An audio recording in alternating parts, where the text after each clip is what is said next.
Inspector Vijay Thakur Surendra Singh की हवेली पे उनसे मिलने आते हैं।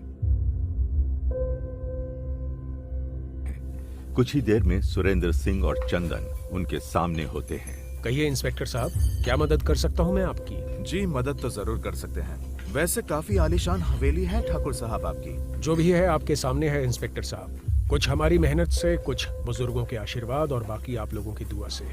आप जरूर हरिलाल केस के सिलसिले में आए होंगे। हमें खबर मिली है कि आप उसके लिए काफी छानबीन कर रहे हैं। आपने सही सुना है ठाकुर साहब, लेकिन आज मैं एक दूसरे केस के सिलसिले में आया हूँ। एक और केस? जल्दी बताइए इंस्पेक्टर साहब, मुझे जल्द ही एक मीटिंग के लिए निकलना है। कोई बात नहीं, मैं बस आपके 10 मिनट लूंगा, फिर चले जाइएगा।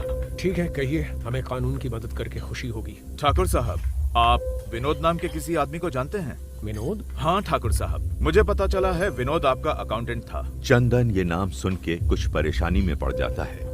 इंस्पेक्टर विजय उसकी परेशानी भांप कर बोलते हैं। क्या हुआ चंदन जी, आप अचानक से इतना घबरा क्यों गए? नहीं सर, घबराया नहीं, वो दरअसल। हाँ बोलिए, आप कुछ कहना चाहते हैं? विनोद हमारे यहाँ करीब 4-5 साल पहले काम करता था। शुरू में कुछ समय तक तो उसने ईमानदारी से काम किया, पर बाद में वो हमारा नाम खराब करने पर उतर आया, इसीलिए उसको हमने निकाल दिया था। नाम खराब मतलब? देखिए इंस्पेक्टर साहब, हमारा सागौन का बहुत बड़ा बिजनेस है। हमने विनोद पे भरोसा करके उसको ये जिम्मेदारी सौंपी थी, लेकिन उसने हमारे पीठ पीछे लकड़ी की कालाबाजारी करनी शुरू कर दी। ये काम वो अवैध तरीके से रातों रात करता था। जब हमारा ट्रक पकड़ा गया तो पुलिस ने मेरे बेटे चंदन को गिरफ्तार कर लिया, क्योंकि सब कुछ यही संभालता था और पुलिस का शक सबसे पहले मालिक पे ही जाता है। लेकिन जांच में ये बात साफ हो गई कि इन सब में विनोद का ही हाथ था और चंदन के खिलाफ कोई सबूत न मिलने के कारण इसे छोड़ दिया। विनोद पर भी केस चला, उसे 3 साल की सजा भी हुई। जेल से छूटकर जब वो हमारे पास वापस आया तो हमने उसे काम नहीं दिया, वो चला गया। कहाँ चला गया?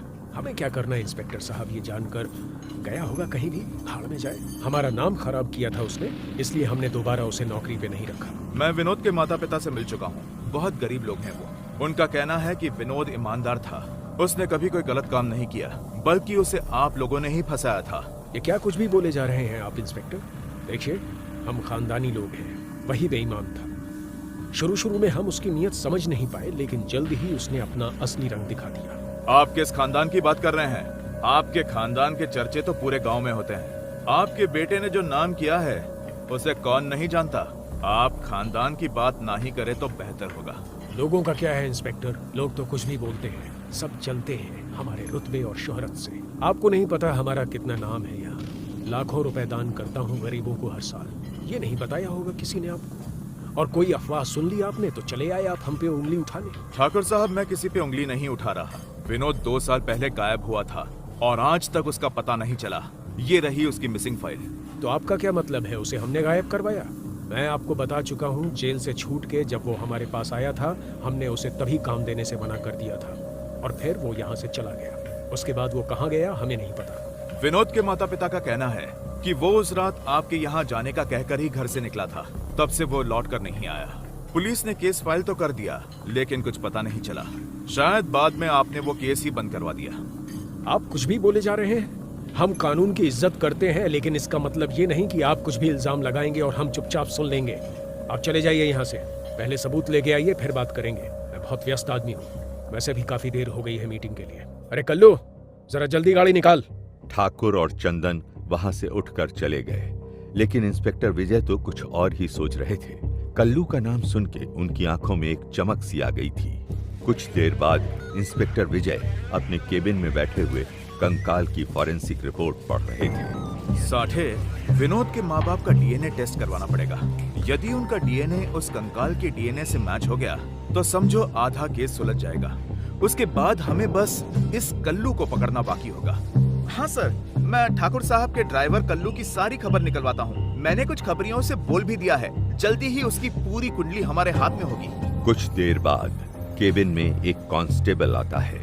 सर, कोई जमुना नाम की औरत आई है, आपसे मिलना चाहती है। ये सुनते ही इंस्पेक्टर विजय और साठे एक दूसरे की तरफ देख के मुस्कुराने लगते हैं। कुछ देर बाद सफेद साड़ी में एक खूबसूरत औरत अंदर आती है। इंस्पेक्टर विजय उसे बैठने को कहते हैं। अगले दिन इंस्पेक्टर विजय ठाकुर सुरेंद्र सिंह की हवेली पे पहुंचते हैं। अब क्या बात है इंस्पेक्टर, जब सारी बात उसी दिन हो गई थी तो अब आने का क्या मतलब बनता है? आप ही ने कहा था कि सबूत लेके आना। तो मैं आज सबूत लेके आया हूँ। क्या मतलब है इस बात का? मतलब यह है ठाकुर साहब कि आप बस चंदन को बुलाइए, मुझे उससे कुछ पूछताछ करनी है। अब किस बारे में पूछताछ? जो भी हमें पता था हमने उसी दिन आपको बता दिया, और वैसे भी वो यहाँ नहीं है, किसी काम से शहर गया है। आप मुझे बताइए आखिर बात क्या है? ठाकुर साहब, मैं चंदन को विनोद के मर्डर के जुर्म में गिरफ्तार करने आया हूँ। क्या इंस्पेक्टर विजय ने कंकाल की गुत्थी सुलझा ली थी? कहानी आगे जारी रहेगी।